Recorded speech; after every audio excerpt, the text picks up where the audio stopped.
Hola, back again with me, Gaby Sri Kandi. Guys, gimana kabarnya? Mudah-mudahan baik-baik aja. Nah, kali ini aku akan kembali membawakan cerita-cerita horor dari kalian ya. Kita kembali lagi di series K-pop Horror Stories. Ini part 12. Gak nyangka udah part 12 aja, dan makasih banyak yang udah share ceritanya. Nah, kali ini aku akan bacain dari Kanita. Dia bilang gini, Kak, aku mau cerita, tapi ini aku nggak ada sangkut pautnya sama K-pop, jadi it's okay kalau nggak ada sangkut pautnya. Ini cerita temanku sih, singkat banget. Jadi waktu temen dia ini cowok, kelas 7, dia tuh pergi gitu sama teman-temannya, main malam-malam, main kejar-kejaran, dan dia baru pulang sekitar jam 10 malam. Terus dia main kejar-kejaran gitu, dan dia tuh baru pulang sekitar jam 10-an. Pas dia di rumah, dia baru ingat belum sholat isya. Akhirnya kata mamanya ke masjid aja sholatnya, karena menurut keluarga dia walaupun telat tetap sholatnya di masjid kalau cowok. Wow. Jadi dia ke masjid sendirian, dan emang di masjidnya tuh udah kosong gitu. Terus dia ke tempat wudhu cowok. Di sana ada ember gitu sama gayung. Ternyata air kerannya nggak nyala. Jadi dia wudhu pakai air yang ada di ember. Terus di ujung sebelah kanan kan ada WC gitu, kayak lagi diperbaikin gitu, direnovasi gitu Kak. Terus dia lihat ada cewek ngebelakangin dia. Jaraknya katanya sekitar 5-7 langkah gitu. It's not really far. Gak terlalu jauh, dan agak aneh kenapa cewek yang ada di tempat wudhu cowok itu terus dia manggil ke ceweknya, hey gitu. Pasti ceweknya menengok ke arah dia, ternyata mukanya rata Kak. Ya, ibadah ada aja nih cobaannya. Terus si ceweknya ketawa kecil gitu. Terus temenku langsung lempar gayung yang dia pegang buat wudhu. Jadi dia baru pegang gayungnya belum wudhu, ke arah yang ngelemparinya, ke arah itu gitu, ke arah dia, si perempuan tadi itu. Langsung lari ke rumahnya. Aku pas denger cerita ini takut banget sih Kak. Dia niatnya baik sih, yang cuma ibadah, cuma ada aja gangguannya, kayak acara ketawa lagi gitu kan. Ada juga yang pernah kayak gitu. Itu udah malam banget sih, kayak sekitar jam 10-an lewat. Oke, kita lanjut lagi nih. Dia bilang gini katanya, jadi Kak, aku tuh lagi sholat maghrib. Posisinya aku deket sama kasur. Pas ruku, tiba-tiba ada yang narik ke belakang. Aku jatuh ke kasur. Baru kayak ketahan gitu, gak bisa bangun, dan aku teriak manggil-manggil emak aku. Mak aku datang, abis itu manggil ustadz. Terus aku diruqyah. Oh my god, ini kalian lagi ruku. Katanya ada setan yang suka sama aku gitu. Aku langsung pingsan. Abis itu dikasih kayak kertas tulisannya doa gitu, yang harus dibaca terus. Tapi setelah membaca doa itu, alhamdulillah udah gak ada gangguan lagi sampai sekarang. Oh my god, ada yang pernah punya cerita juga gitu tentang siapa yang disukain. Karena dulu aku waktu SMP juga pernah gitu, kayak temen aku katanya disukain sama penunggu pohon sawo di sekolah aku. And I don't know if it is real or not. Yang jelas sih katanya seperti itu. Gitu guys. Kalian gimana? Ada yang pernah cerita kayak gitu juga? Oke, ini cerita selanjutnya, cerita tentang pas lagi streaming MV. Jadi ini dari Dini, dia bilang gini, aku mau cerita juga nih Kak, pas NCT comeback bawain lagu 90s Love. Keluar MV-nya kan sore, sekitar jam 4 gitu.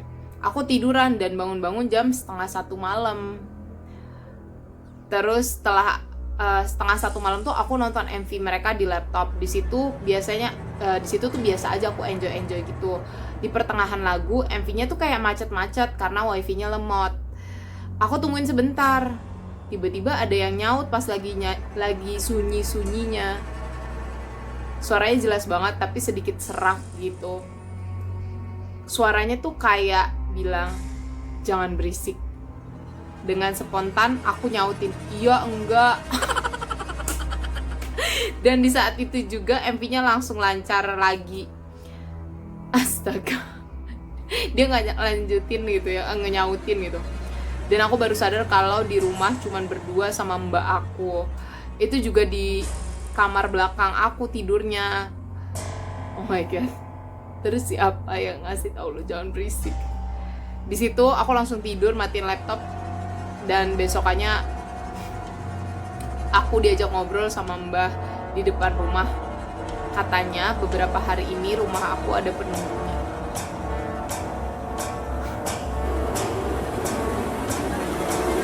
Dan besokannya sekeluarga langsung adain yasinan. Dan dia ngomong gitu, jangan berisik.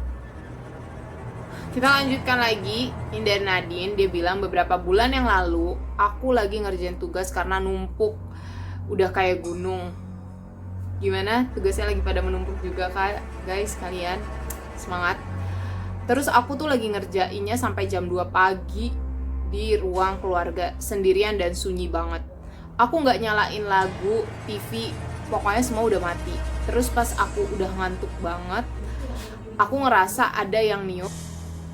Dia ngerasa ada yang niup telinganya dia, dan dia jadi merinding banget. Abis itu aku nengok, tapi nggak ada siapa-siapa, dia bilang.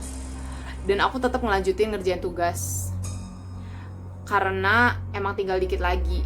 Pas aku lagi fokus ngerjain tugas, aku denger ada suara cewek nyanyi. Dan aku nyium bau bunga melati, merinding banget, dan aku langsung pergi ke kamar tanpa beresin buku. Itu dia keren banget loh, kayak dia masih mencoba untuk tetap fokus ngerjain tugas walaupun udah digangguin. Oke, lanjut ke cerita berikutnya. Depannya Umi mertua, dia bilang gitu. Oke, aku mau cerita nih, kata dia. Aku kan sekolah di sekolahan yang berbasis asrama gitu. Nah, kemarin nih aku sempat pulang lagi ke asrama aku sekitar 1 minggu yang lalu.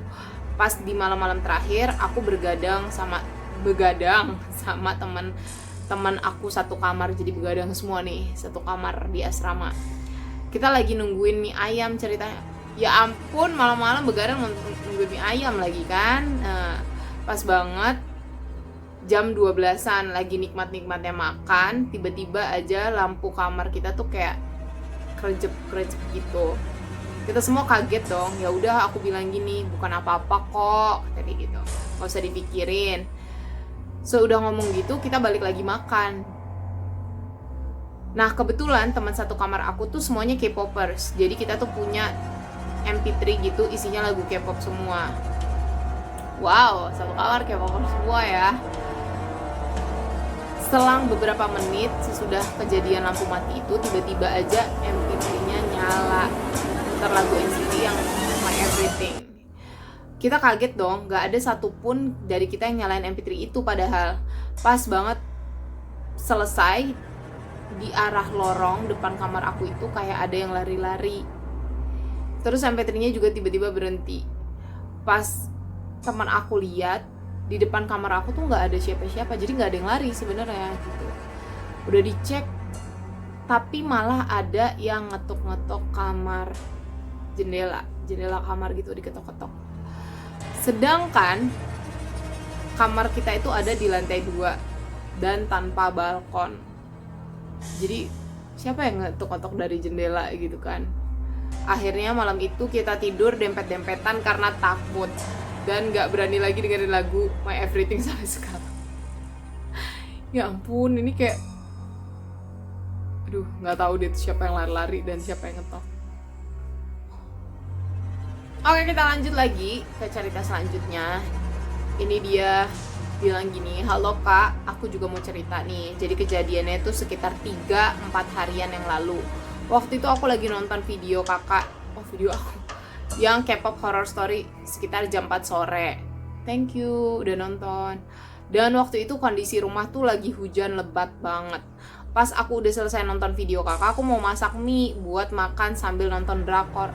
Itu udah paling mantap, masak mie nonton drakor, sedap.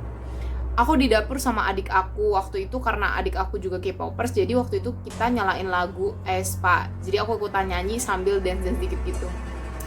This is the thing that I always do. Terus adik aku bilang, kak jangan lihat ke jendela. Dia bilang gitu sambil matiin kompor. Terus aku tengok sana sini.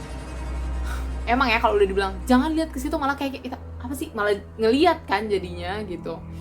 Terus aku tengok sana sini, terus pas aku nengok ke arah jendela dapur, ada kaki kotor banget kayak ngejuntai gitu kak di jendela. Aku refleks lari sambil narik adik aku, terus adik aku nangis, terus aku tanya kenapa, ternyata dia juga udah lihat gitu. Sampai sekarang adik aku nggak berani ke dapur kecuali ditemenin mama. Ini kayak udah cerita kedua nih kalau nggak salah yang nyeritain kejadian ngeliat kayak gituan pas lagi hujan-hujan. Apakah memang katanya Mbak Kay itu kalau misalnya lagi hujan suka berteduh ya? Atau gimana? Apa kalian punya cerita lain tentang hal tersebut? Coba komen di bawah.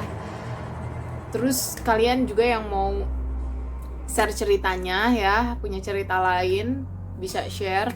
Gak harus berkaitan dengan K-pop juga sih, tapi kalau misalnya mau berkaitan ada K-popnya, it's okay ya, sharing aja. Yang pasti kalian bisa langsung komen aja di video ini atau DM aku ke GB Srikandi. Makasih banyak, thank you for watching and bye bye. See you di part selanjutnya.